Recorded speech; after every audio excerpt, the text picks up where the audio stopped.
defendant's claiming that he never hit Trayvon Martin at that time, or never just knocked him off of him, right? That was not described to me. Okay. And then the defendant told you he had a brief control of the wrist, but then he said, I knew when he felt the sidearm at my wrist with his leg, correct? Say that one more time, sir? For a brief moment, I had control of the wrist, but I knew when he felt the sidearm at my wrist with his leg. That's when he, right. That's when he let go of the other hand let go, and he said that he went for the gun. Okay. Did he Grabbed say for it. Trayvon Martin went for the gun, correct? Grabbed for the gun. Okay.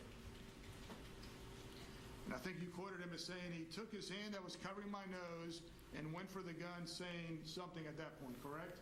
He did. He said, what words did he utter? He says, you're going to die, and he used the MF term again. I'm sorry, I don't like to curse in front of ladies. And for the record, he used the word, you're going to...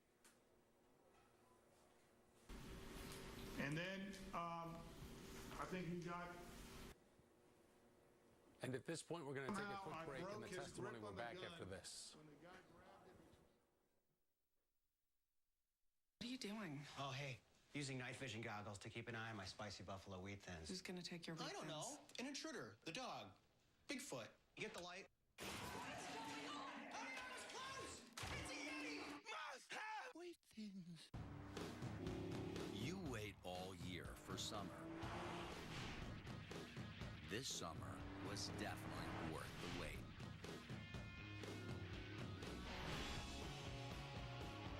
Summer's best event from Cadillac.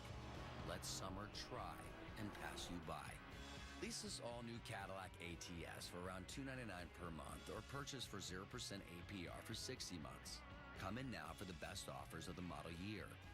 What makes a Sleep Number store different? You walk into a conventional mattress store, it's really not about you. They say, well, if you want a firm bed, you can lie on one of those. If you want a soft bed, you can lie on one of those. We provide the exact individualization that your body needs. Welcome to the Sleep Number Summer Closeout, where you'll find great savings on the extraordinary Sleep Number bed as we make room for our latest sleep innovations. This is your body there. You can see a little more pressure in the hips. Take it up one notch. You get that moment where you go, oh yeah. Oh, yeah.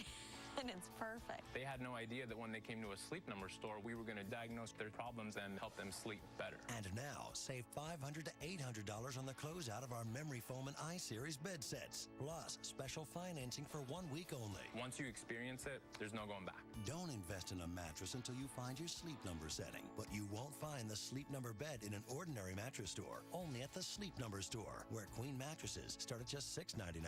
Sleep Number. Comfort individualized. Have you ever looked for a hotel online?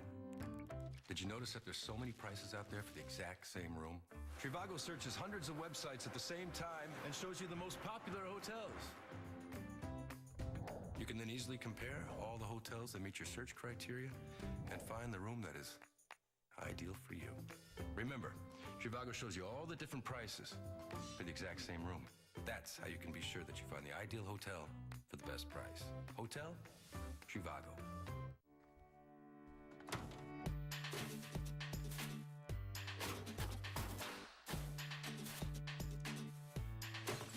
For a strong bag that grips the can, get Glad Force Flex. Small change, big difference. We're all set to bundle your home and auto insurance together. I'll just press this and you'll save on both. Ladies and gentlemen, boys and girls, let's get ready to bundle!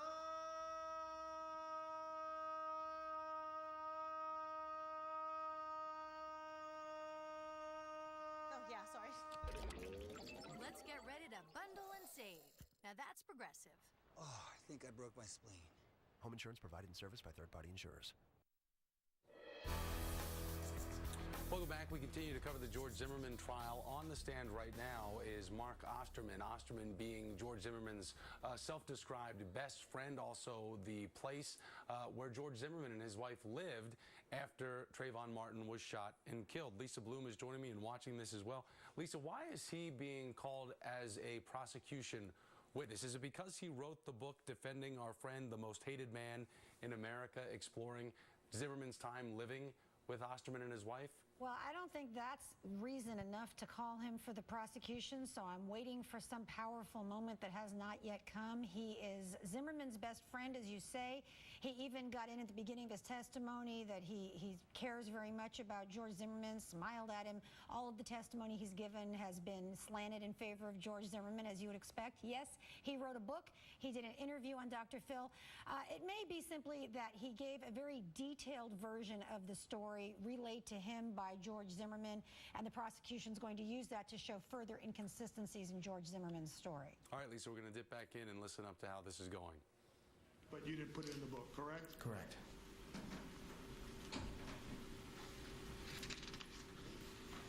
He also told you that when he managed to get his hand off of Trayvon Martin's hands off his mouth, that he had control of the wrist, correct? To some degree, to prevent him from putting it back over his mouth, yes. Right.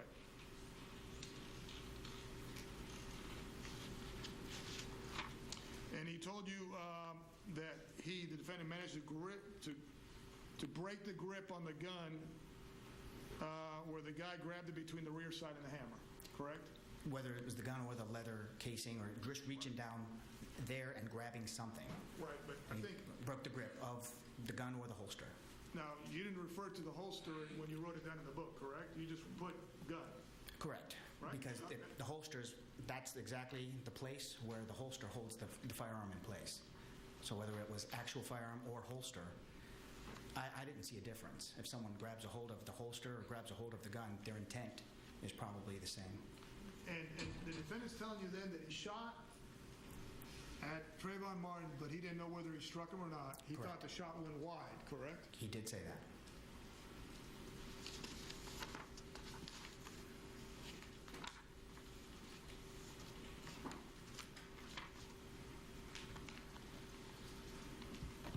Let me have a moment, Your Honor.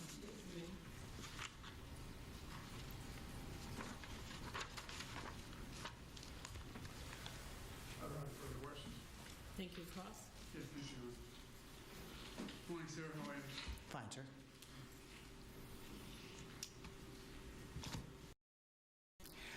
I told him if he wished to go to a place that actually trains for the concealed weapons permit and to get that training. Which you know that he did, right? He did do. And that he actually got his concealed weapons permit? I believe him and his wife. Okay. And then they need to decide what weapon that they should, or he should purchase, correct? That is correct. And did he seek your counsel in that regard? He did. And Object is to be on the scope of direct. Sustained. Okay. Let's focus then a bit more. How long did you know George? About 5 years. Well, at that time, it was about 4 years at that time. Okay. And I think you said he's your best friend? Best friend I've ever had. Would that affect in any way your testimony here today, that he's a good friend of yours? Well, not as far as the truth is. Okay. So you're going to speak the truth, good or bad, for Mrs. Zimmerman? Correct. Okay. And as part of that friendship, you were contacted on the night that this event happened? I was. Okay. And offered your help and I guess helped Shelley, who was going through what she was going through, right? Near hysterical. She had called me she was visiting her father's home at the time when she received a call from a neighbor from Twin Lakes. And then she immediately called me. And both of us got into our vehicle and arrived at Twin Lakes about within 10 seconds of each other. And how upset was she? Indescribably hysterical. She had almost no information to go on because the neighbor, I guess, that called, they had to hang up. So she couldn't get further updates as to George's health or status or what he had. She was, I put my arm around her just to kind of keep her from blacking out, I guess. Because at that point, she had gotten a phone call from somebody who actually said that George was involved in a shooting, correct? She told me that she got a call that said George was involved in a shooting, in handcuffs, and bloody. So you arrive at the area, the complex where it happened. And lay down from the back seat. And he supposedly he had laid straight down to where no one could see him. And did you have any contact with him at that point? None. Couldn't get anywhere close. Okay. We're watching Mark Osterman, who is George Zimmerman's self-described best friend, testifying about the days after the shooting, because Zimmerman and his wife Shelley lived with Osterman, and his wife Lisa Bloom and Paul Henderson are watching this testimony. Lisa, let me start with you. How strong of a witness is he defending and talking about George Zimmerman in the time and weeks after the shooting? Based on what I've seen so far, I think it was a mistake for the prosecution to call this witness, because now on cross-examination, we're getting into how devastating it was for George Zimmerman's family after the shooting, something the defense, I'm sure, wants to bring out in as much detail as possible to show there was sadness and remorse on Zimmerman's side. I don't see this as much of a benefit for the prosecution. Paul, how about for you? What's your reaction to this witness? Again, this is a person that wrote a book about his time living with George Zimmerman and his wife after the shooting death of Trayvon Martin. And clearly the jury is paying attention to that too, and I'm sure the first flag that goes up as soon as they call him, and he indicates that not only is he Zimmerman's best friend, but he has written this book, is that this is a witness that's on the stand that has a lot of potential for bias. I believe they called him just to give corroborative evidence about Zimmerman's story that he told him. So, like, just tying into the last witness that they called, he's going into a little more detail about how his mouth was covered during that fight. It was actually pinching the nose and covering the mouth. And I presume that the prosecution is going to come back and say later on, talking about, again, when there's no blood and there's no forensics on Trayvon Martin's hands, that means something because of this testimony that corroborated the earlier testimony. Lisa, real quickly, book editors, do you know them to want sensational items in a book or less sensational items in a book when it comes to work? I see where you're going with that, and I had the same thought, but I actually... With or without food, and it's not a narcotic. You and your doctor should balance the benefits with the risks. All prescription NSAIDs like Celebrex, ibuprofen, naproxen, and meloxicam have the same cardiovascular warning. They all may increase the chance of heart attack or stroke, which can lead to death. This chance increases if you have heart disease or risk factors such as high blood pressure or when NSAIDs are